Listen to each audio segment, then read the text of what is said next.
Не всяка една структура е била мракобесна и не се е занимавала с доносничество, мръсни поръчки, износ на каптагон и всякакви други неща, които, нали, слагаме под един знаменател. Познавали ли сте с тези досиета или част от тях? Не съм се запознавал и няма как да се запознае. Това е нещо, което е много важно.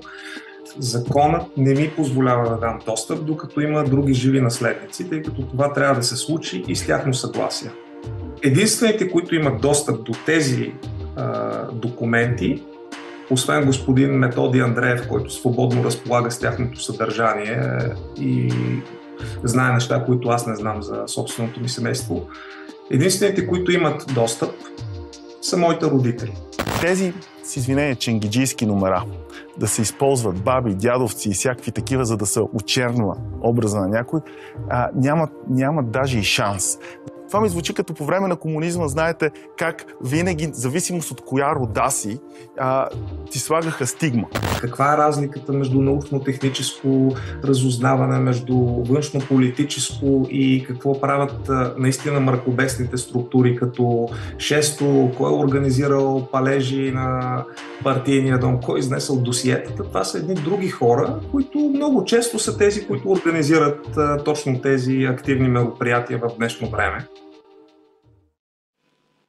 Методи Андреев, гост в нашото студио, в Честно казано, депутат, бивш депутат, бивш председател на комисията по досиетата, интересно цитиран от кандидата за кмет на демократичните партии ППДБ, Васил Терзиев, в контекста на това, че законът не му позволява да изпълни призива на колегата, разследващ журналист и познавач на досиетата Христо Христов, да отвори и той лично досиетата на своята многобройна кадесарска рода, за да се види за какво точно става дума и да няма основание да бъде отговорен поне по етичен модел за тяхните минали действия. Кажете ми сега, вие първо как си обяснявате тази реплика спрямо вас? Вие ли сте наясно с досиетата на родата на господин Терзиев? Сега първо искам да кажа, че аз лично се изненадах от това интервю. Аз не съм гледал това интервю. Това е интервю на живо по Twitter с такъв блогър, който се казва Емил Ценов. Много интересно, на живо. Не съм имал и нямам отношение към личността на господин Терзиев, в смисъл негативна, просто е безразличен. Не за друго, а защото смятам, че той не е мой кандидат. Аз го заявих още самото начало и аз като не мой кандидат не се интересувам. Но сега ме заинтересува господин Терзиев по една причина. Той все повече и повече доказва, че е син и внук точно на такава рода. Защото той тук каза една манипулация, която още от време, когато писах закон за досиета, защото аз съм го писал закон. Първият вариант на закон. Втория вариант на закон е приписан от първия с това, което ние не успяхме тогава да направим, държа да го подчертая, по времето на СДС не успяхме, ни разреши политическото ръководство на СДС, каквото и да означава това. Начело с Иван на Иван Костов, разбира се, трябва да го кажем. Ни разреши да управляваме комисията, да управляваме архива ни разреши да бъдем първостепенен разпоредител с бюджетни кредити. И другата разлика беше, че тогавашния Конституционен съд, съдиите, които тогава бях Конституционен съд, назначени една голяма част от парламента и от тогавашния президент Петър Стоянов, измисли прословутата поправка, заради която ни върза ръцете, ние може да обявяваме абсолютно всички заради това, че трябва да има безспорни доказателства. Втория закон, тези неща отпаднаха и той стана това, което има в момента. Да, но в първия закон така наречените действащи и така нататък не можеха да бъдат обявени. Сега, да поясня следното нещо. Точно този текст, аз съм го писал, че не може едно лице, което не е обект на обществен интерес, т.е. не попада в списък на лицата, които трябва да бъде обявявано, то може да бъде четена неговата история в архива на ДС, ако има такава, само ако той е съгласно. И аз мятам, че това е нормално и в отношение на демократично управление спрямо тези хора. Попаднали обаче в обществения фокус, за него всичко трябва да излезне. И тези сега оправдания, които господин Терзиев казва, че той не може, абсолютно е прав. Той нищо не може да направи. Но ако действително иска, може да каже на своя баща, на своята майка. Вижте сега, аз съм кандидат на демократичната общност. Тези хора са съмнителни. Аз искам те да гласуват за мен. Затова дайте сега, след като вие няма от какво да се срамуваме, както вие сте ми говорили на мен, защото така са го възпитавали, че той няма какво да се срамува от това семейство, че те са правите, че на тяхна страна е правдата. Дайте да позволиме да ви видят работните дела, да се види примерно баща му колко години е скала в Америка, какво е правил в Америка, изкарал ли е школа на КГБ, не е ли изкарал школа на КГБ, да се види дядо му, Васил Терзиев, като е бил 20 и кусур години шеф на ВКР. 21 години. 21. Нареждал е убийства. Нареждал е убийства. Да, нареждал е убийства. Има ли данни, че неговата служба е извършвала убийства? Нали? Да ги видим тези неща. Аз не виждам нищо лошо това да стане. Зона Нюз само тук отварям. Само искам да кажа следното нещо. Това, което говори господин Васил Терзиев, не е истина. Кое? Това, което говори. Той в момента лъжи. И ще ви кажа, за това, че той не може нищо да направи, за да се изясни историята, действителната история. Да се освети. Да се освети. И ще ви кажа защо. От един прост факт. Ако той беше безкрайно честен към хората, към които в момента очаква да му повярват, той трябваше в първата си среща да каже, че освен баща му, който е офицер от първо главно, и майка му е работила в първо главно. И бащата на майка му, т.е. другия му дядо по майчина линия, също, което аз казах по-късно. И тогава казах, че той всъщност е на куп. Защо той примълча за този клон от своето семейство? Той самия чувства, че стане твърди много, тежък товара върху крехките му плещи на успял бизнесмен. И да, но той прави едно подмятане към вас, че вие, като бивш член на комисията по досиетата, едва ли не сте наясно наясно съм, той всеки културен и интелигентен неговото бреме. Напишете Васил Терзиев в интернет и ще видите какво ще да е цялата фамилия. И той излиза.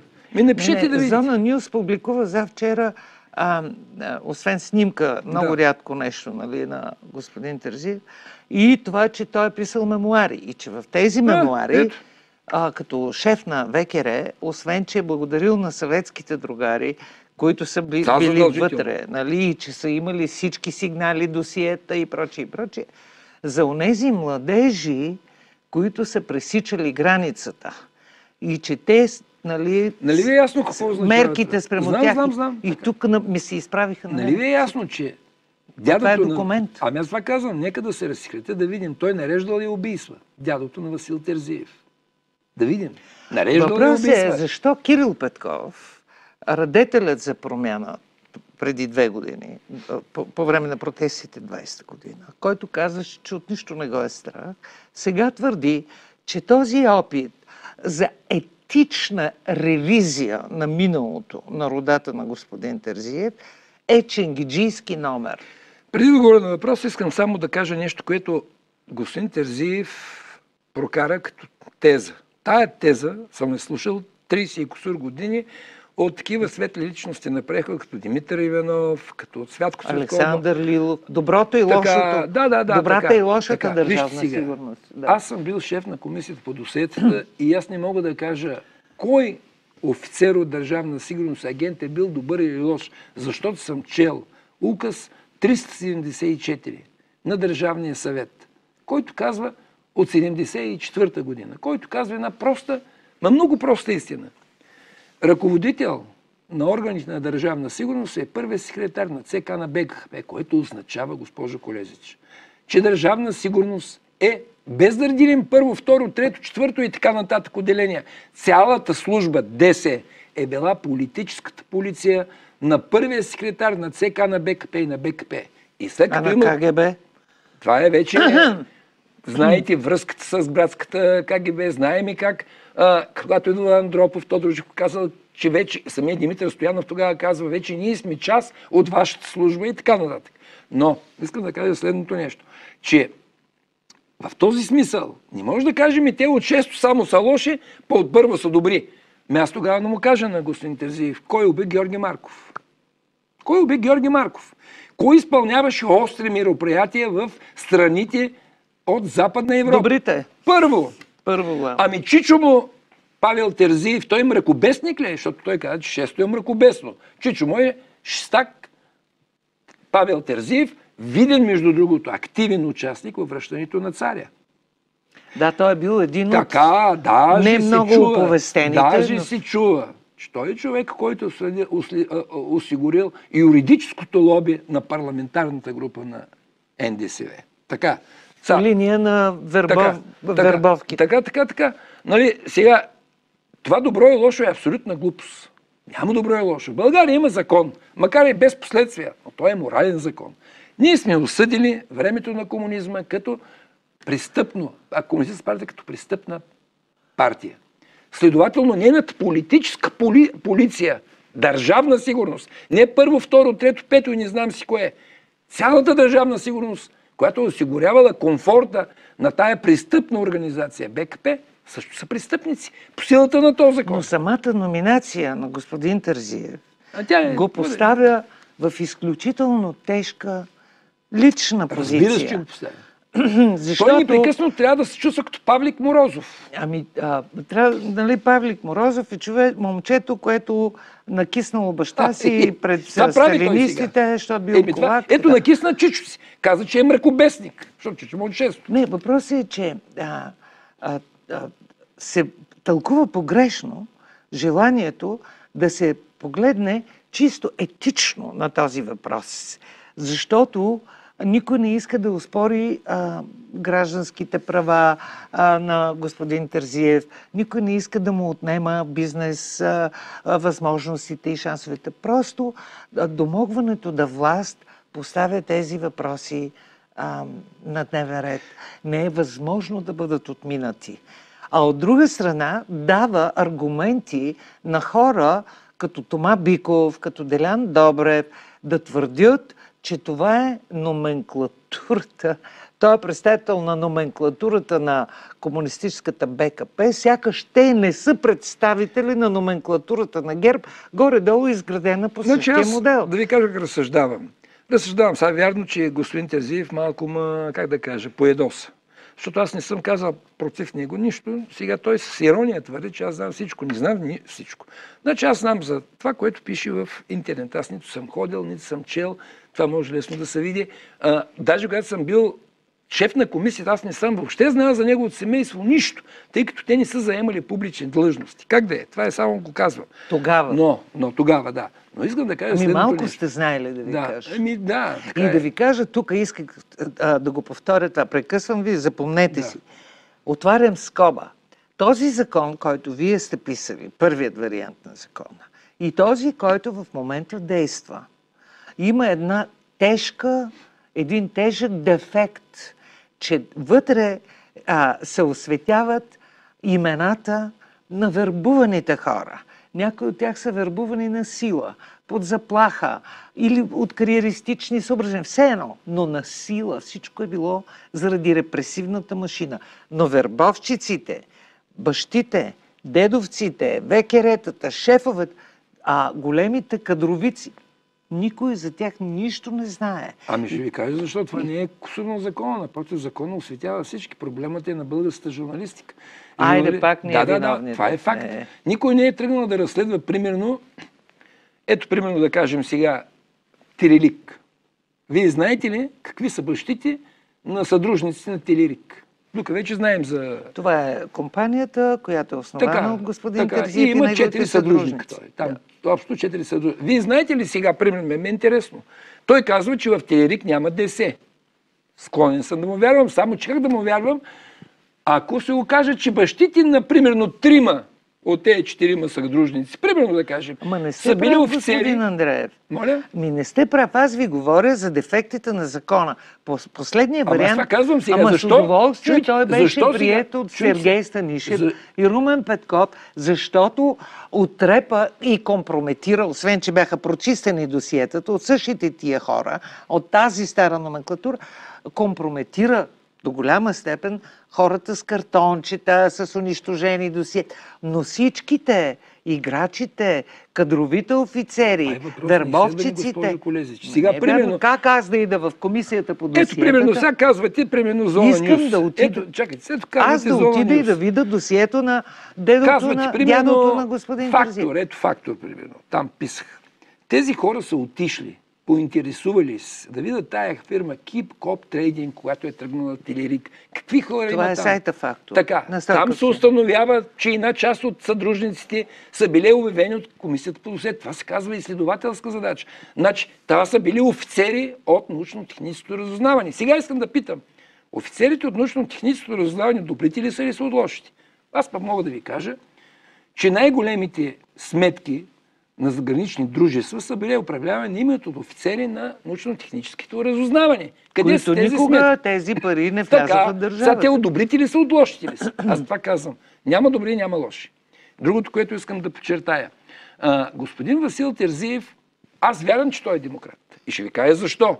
Защото той, ако беше комунистически режима и ако той беше наследник на така наречените фашисти или бивши хора, той никога нямаше да направи този успех, който му е дала демокрацията. Оставете, че бил умен. Има много умни хора, но не са направили подобен успех. Но да кажем, той трябва да съзнава, че това, което е успял да направи, го прави, защото неговите дядовци, баби, чичовци, лели и бащи не са на власт.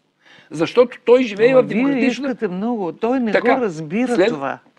Това е негов проблем. Той не и другото, го разбира. ако той е истински демократ, и ако истински подкрепя демокрацията, той трябваше да се наложи автолустрация.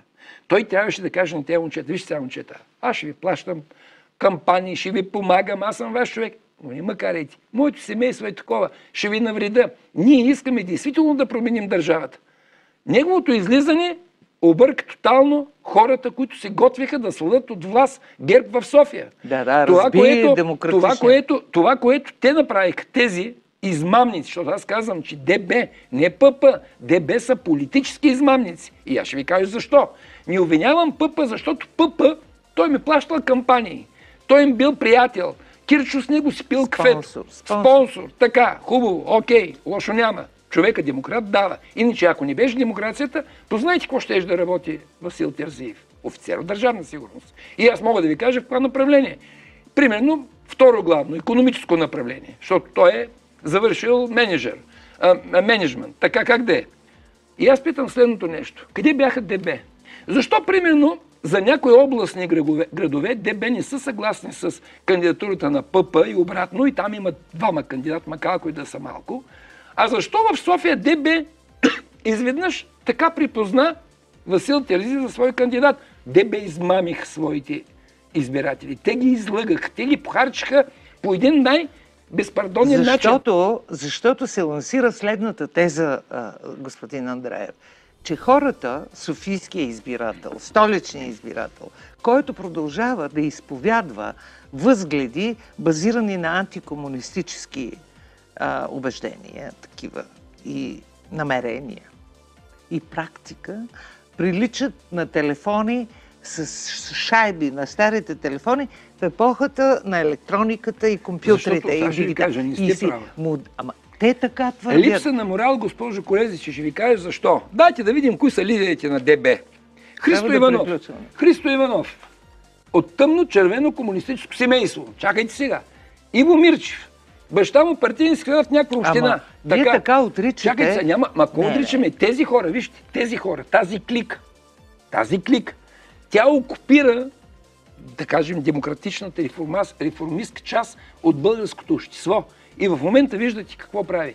Тези хора в момента правят това, което ние никога не бихме направили, никога бихме допуснали да върнат на власт не тези родители, дядовци, а техните деца. Да реинкарнират държавна сила. Кой е, примерно, Атанас Атанасов? Бивш комунистически прокурор. Ема до сега ли го видяхме това? Напротив, винаги е било така.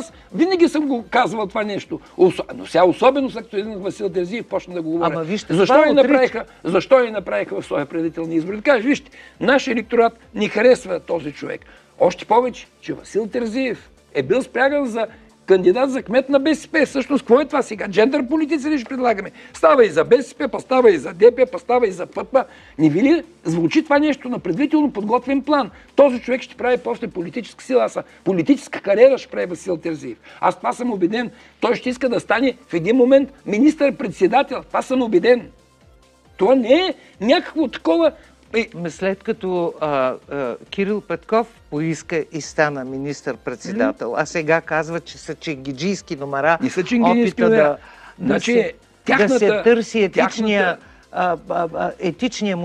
Аз искам, трябва да приключим, но да ви кажа, ако аз утре отида в комисията по досиетата, така? като журналист, когато те много добре познават в комисията по досиетата, защото съм правил. Ще ви кажа, ако може да искам да видя досието на Васил Терзиев, на дядо му. Искам да видя досието на Павел Терзиев. Искам да видя досието на бабата по майчина линия, която е първа братовчетка на Петър Младенов, онзи Станковете. Най-вероятно тя се родена в село, но дали е първа, не мога да кажа. Така се говори, братовчетка или не. Тоест, това обкръжение, аз искам да го видя. Няма да го видите. Няма, защото във вашите закони това не е допуснато. Пак го обяснявам.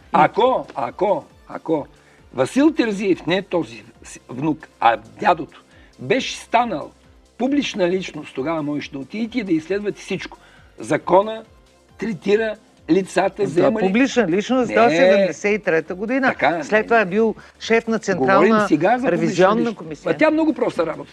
Човек става депутат, вие за него може да научите всичко. Може да изкарате всичко, тъй като той трябва да има пълно, но ако човека е непознат, както примерно до себе беше Васил Терзиев, бизнесмен. Аз не знаех, че даже на телевизия. Добре. Така, за него не можете. Вече ако истина, че неговите родители, те трябва да кажат, тези, които са живите. Това е така и в Германия. Спорихме, но не се разбрахме на темата, че законите в момента за достъп до досиетата не са съвършени, имат много слабости и това позволява съхраняването на мрежите на държавна сигурност, които отново претендират за политическа власт. И не е важното. Сега Васил Терзиев щеше да има моралното право да се кандидатира, ако беше извършена в България лустрация. Това е. Това не беше извършено, затова той няма морално право. И няма да бъде извършено. Дори достъпа до досиетата... Тя приключи тази история. Е ограничен. Защото партиите, които можеха да го направят, имаха даже и програма ДБ, се управляват от политически измамници. На ДБ партиите са политически измамници. Трябва нов закон за достъп